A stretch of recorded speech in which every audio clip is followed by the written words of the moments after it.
This morning, I want to address myself to what one would call the state of the nation. In particular, I want to look at the leadership of this country from both sides of the political divide. I want to tell them the state of the nation is worrying. Today, I want to use BBI as my point of reference. To the opponents of BBI, I want to point out to them, BBI will go through. You talked about signatures. Over 5 million signatures are already in. A number of you opponents of BBI are in court. I also want equally to tell you, you will not succeed in court. I know our courts sometimes make very interesting rulings and judgments, but the kind of matter you're taking before court will not see light of day in any court, however inefficient that court may be. You cannot ask a court to rule on the matters of the articles that you want a multiple choice question, multiple choice arrangement. You say there are 78 articles, there are too many. Yes, there are too many. But what will the court say? The Constitution doesn't stop that from happening. In any case, you could come up with one article that you want to change, but by touching that one article, then you touch 15 others. So if the court had ruled that you can only do one article, what's going to happen in cases like that or like those? I don't think this is going to happen. The others about opening up the bill for debate at the county and in parliament, again, you can see where it will lead. For 7 counties, opening up debate, you'll need another 10 years perhaps. So no court in its right senses would rule in your favor. And therefore, even that stage you'll go through. I know our courts, like I've said, they make very ridiculous judgments sometimes. I'm on record saying Sonko should not be impeached. Looking at the complications that Nairobi is in, if you impeach Sonko, you create more complications. But strictly, what did the courts do in March or thereabouts? When the county assembly wanted to impeach him, he went to court, the court stopped it. Good. In November, the same county assembly wants to impeach him. The court is trying to say no. The question is, from March, you have not made a decision and you expect the county assembly to listen to you. They will not listen to you. And therefore the courts are opening themselves to defiance. So I'm saying the route of stopping BBI by the courts will not work. Secondly, or thirdly, the BBI will go through with flying colors. You may raise issues of legitimacy. So the opponents of BBI, I'm only telling them, if you are intelligent people, and I can see the Linda Katiba movement is made up of tough brains, David Ndii, Martha Karua, Daisy Amdani, my friend, and a host of others. Why don't you let this constitution go through? Because you will not stop it. Spend your energy wisely by preparing a constitutional amendment bill that will be the mother of all amendment bills. Borrow from the first amendment of the American Constitution, which says Congress shall make no law, for example, to abridge the freedom of the press. No law. Parliament cannot make any law to abridge the freedom of the press or to favor a certain religion. You see, so you could come up with a constitutional amendment that says Parliament or any other organ or any other person or groups of persons in this country shall make changes to the Constitution where such changes involve, say, more than 6 or 5 articles, or changes that touch on this and this. Then that particular amendment joins the protected articles of the Constitution. That way you'll be more productive, more intelligent than you are now, chasing after something you will not succeed. However, having said this, I must tell government that even though this thing is going to go through, people have genuine concerns They are saying you cannot have a referendum with this pandemic around. I agree with them.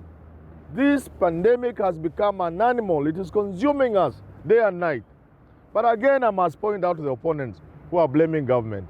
It looks like we are going to live with this thing for a long time. Life will not stop. We'll have to live with it. The only thing we'll have to adapt and find out how to work within the context of the coronavirus. No other way.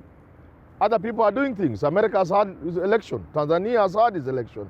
Ghana is preparing for an election, and so on and so forth. So we'll have to live. Schools will have to open. I have my own issues about schools, but they will have to open. So life will continue. I agree with you also, the opponents. When you say the economy is doing badly, we can't have an election, a referendum. It's true. The economy is doing so badly, so that when I hear the minister, they like call themselves CS, Yatani, talking about reverting to the taxes, the old taxation regimes, removing the relief because he has lost 65 billion. I want to ask the CS in charge of finance, my friend.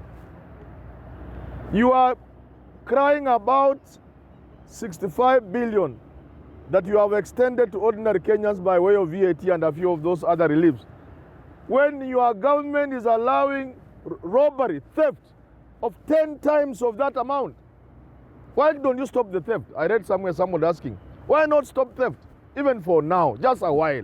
Why can't our thieves stop stealing until we go through this hard time? This stretch is so bad, nobody should even imagine stealing. However, I get you. But we must also argue. And this is very important. Boys are suffering. They have no work. We know that. We are one of the highest unemployment rates in this country. We are one of the most worrying poverty index. Kenyans go to bed hungry. School fees is coming in January. There's so much pain, so much suffering.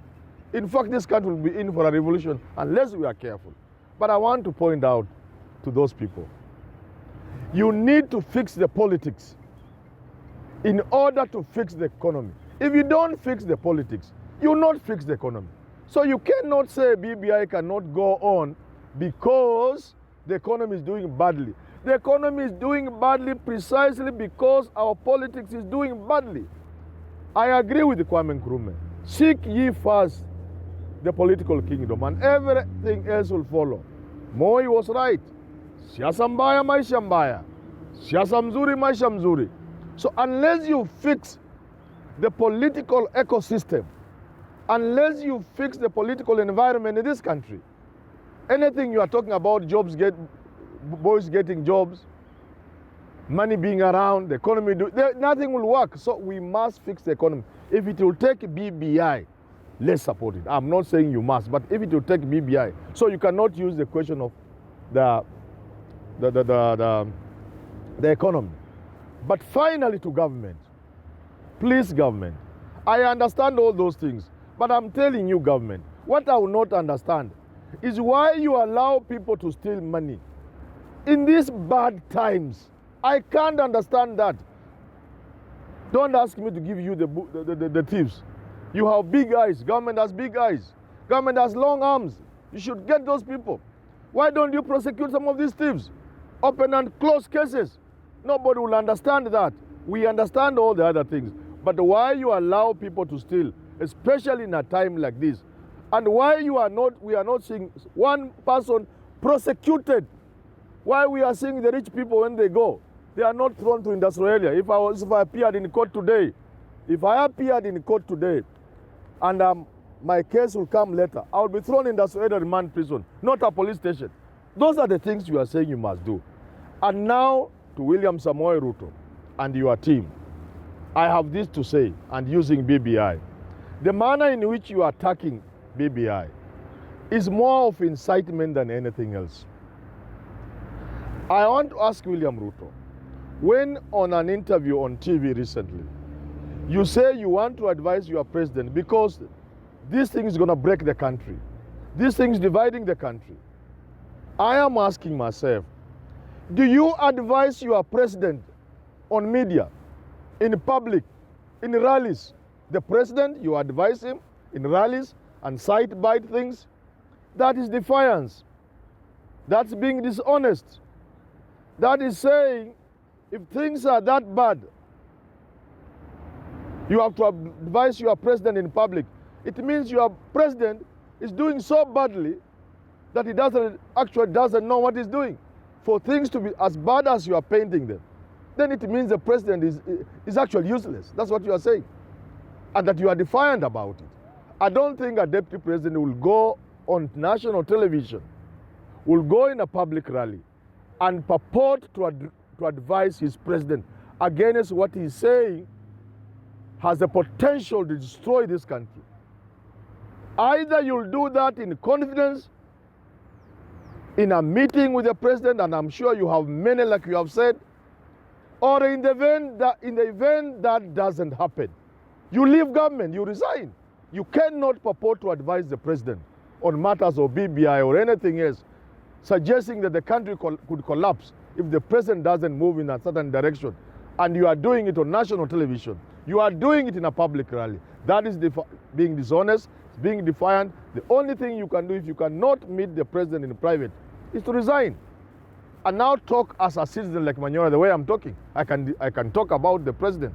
I can say he's doing badly. I'm saying he's allowing thieves to steal this country and destroy it and foment a revolution. I'm saying it openly. You too can say openly like Manyora, but you cannot do so when you are the deputy president of the Republic of Kenya. It doesn't happen like that anywhere in the world. So I have used the BBI this morning to say, let government ensure, as even the BBI goes through, there is less suffering directed at Kenyans by way of certain moves of government. And on top of that, by allowing thieves to steal in this terrible time. I've also said, Deputy President William Ruto, do not incite the public using BBI. If you have something to sort out, talk to the president in private, as indeed any president and his deputy, any deputy and his president are expected to talk in private. Mike Pence cannot talk about Trump in a public rally negatively. No.